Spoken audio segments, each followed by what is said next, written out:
Yes, well, as we get older and older, I'm 77 right now. You can't live forever, you know. So if this procedure I'm going to have to clean the blood doesn't work, then I've got probably a few more months to make it before my kidneys shut down, you know. So that's kind of why I'm kind of going along with the interview at this time. La CIA es una de las mayores agencias de inteligencia del gobierno de Estados Unidos y al mismo tiempo es una de las más poderosas en todo el mundo. Tal vez nunca sepamos a ciencia cierta qué nos esconden, o tal vez eso pensaron ellos. Este ex agente de la CIA es también un hombre con una enfermedad que acabará con su vida en un par de meses. Y por ende, no tiene el miedo de contarnos todo lo que ha visto mientras trabajaba en la CIA, incluyendo archivos clasificados del gobierno y del Área 51.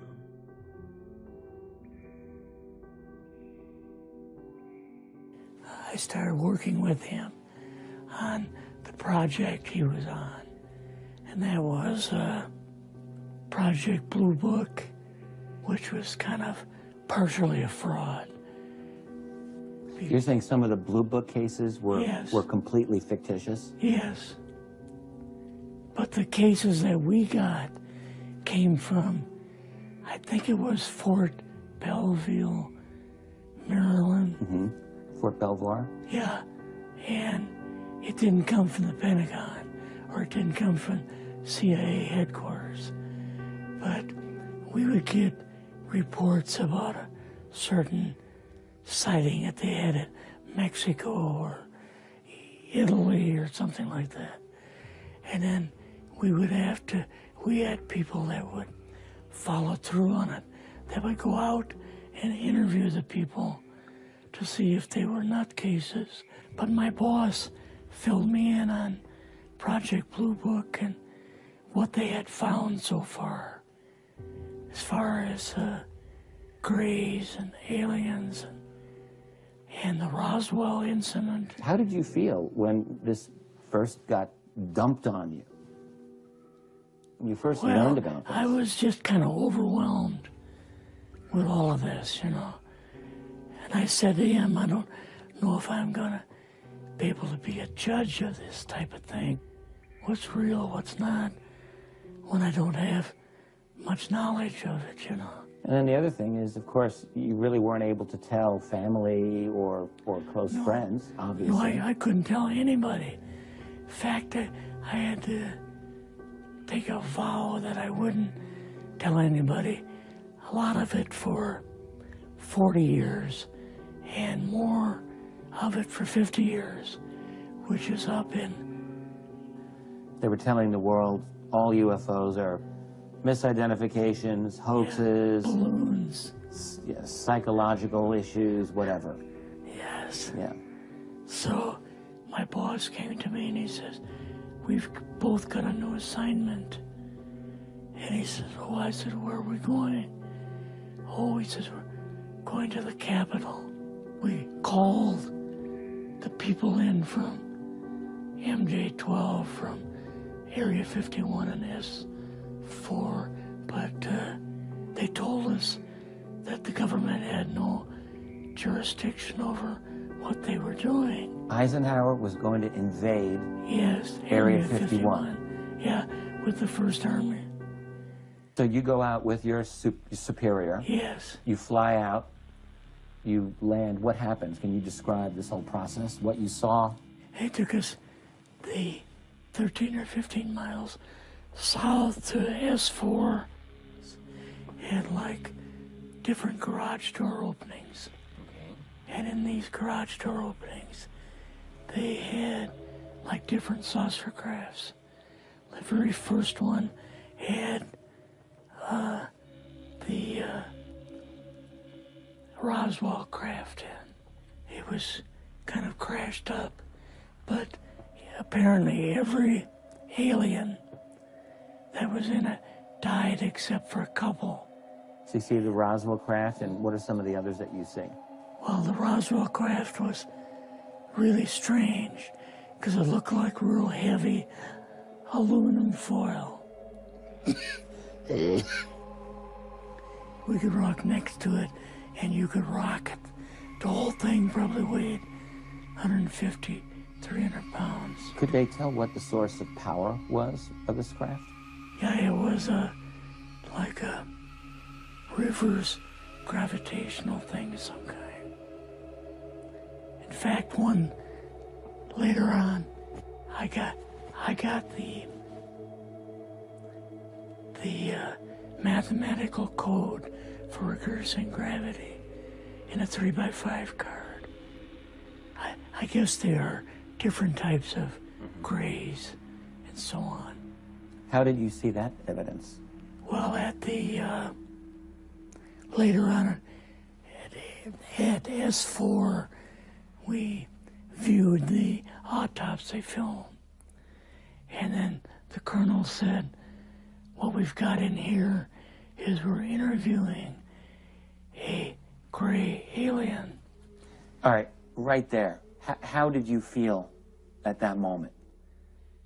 Well, I thought, boy, we had no idea we were going to see the real thing. All we saw was film. You had to have a little bit of heart racing at that moment.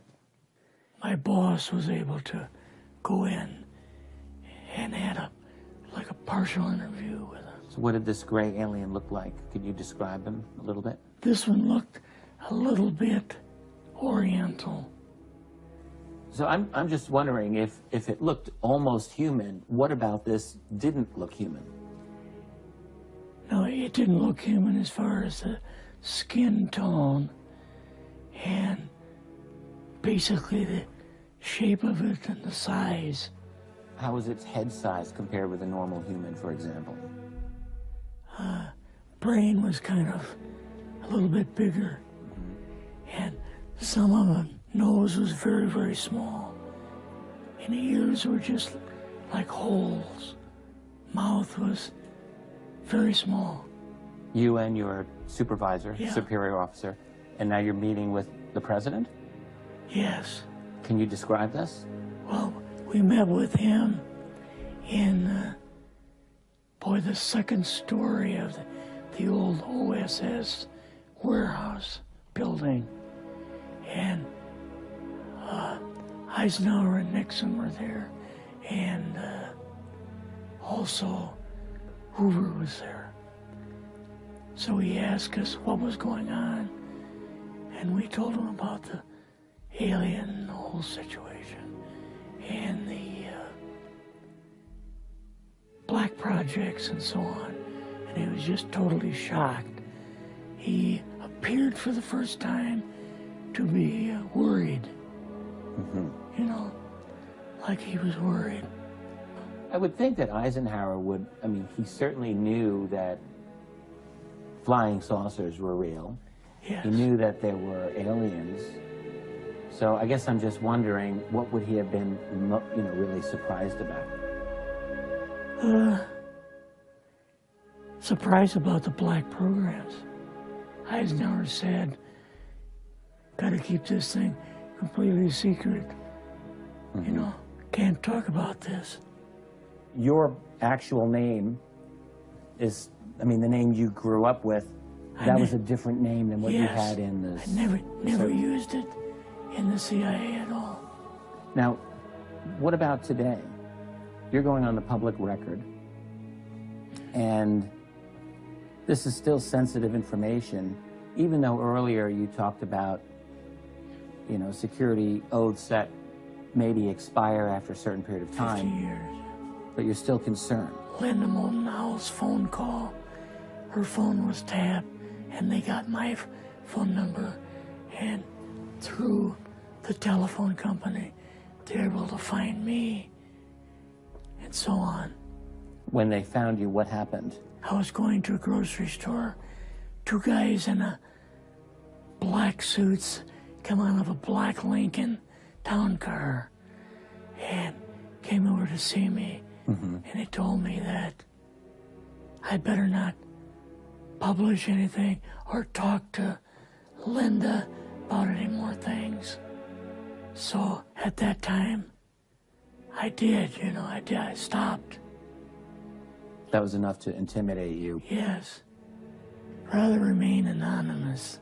Never show my face on anything. Really, thank you for doing this. Yes, this was, I guess, kind of a good idea because I feel much better having talked about it. I kind of feel like there's a load off my shoulders. Really? Because I had an awful lot of secrets that I had kept over the years.